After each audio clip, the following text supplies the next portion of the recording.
But my thing is, that almost paid my mortgage. So I have 2 to 3 days worth of hard work to pay my mortgage for the entire month.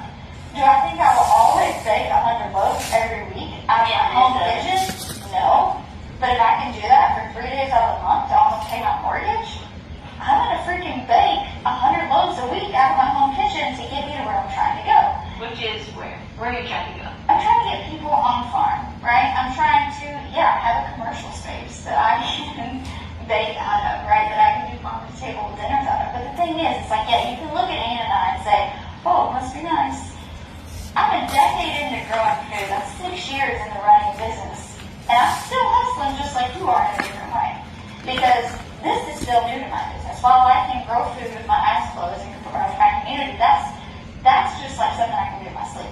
A bread CSA, we've never done that before. Baking bread for the farmer's market, I've never done that before, right? So I don't expect it to be easy, but eventually as I can pay for my commercial space, and I know this isn't the plan long term to have to make 100 loaves out of my home oven, I'm going to take that couple hard days and they get me there. I always tell them, what's your why?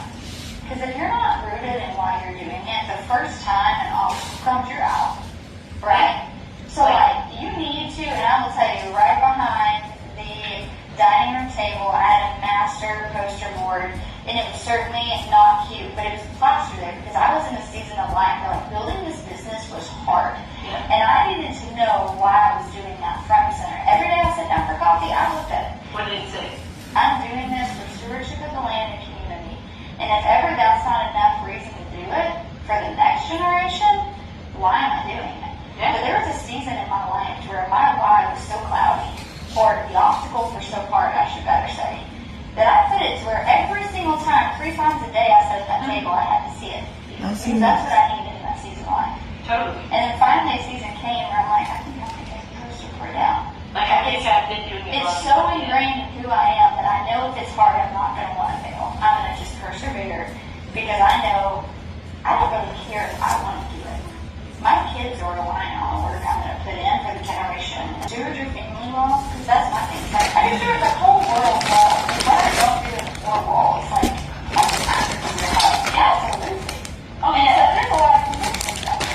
We need to pray at night. Like, we need to pray before meals. Like, Mom's working a lot. There needs to be grace. She needs to know why I'm doing this. And that's what I appreciate the most about you, is that you are real, through and through. You even have transparent countertops and everything. We can see it, the whole thing. We can see everything that's going on in your life.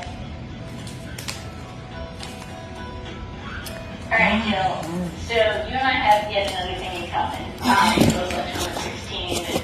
We both had some educational hiccups along the way.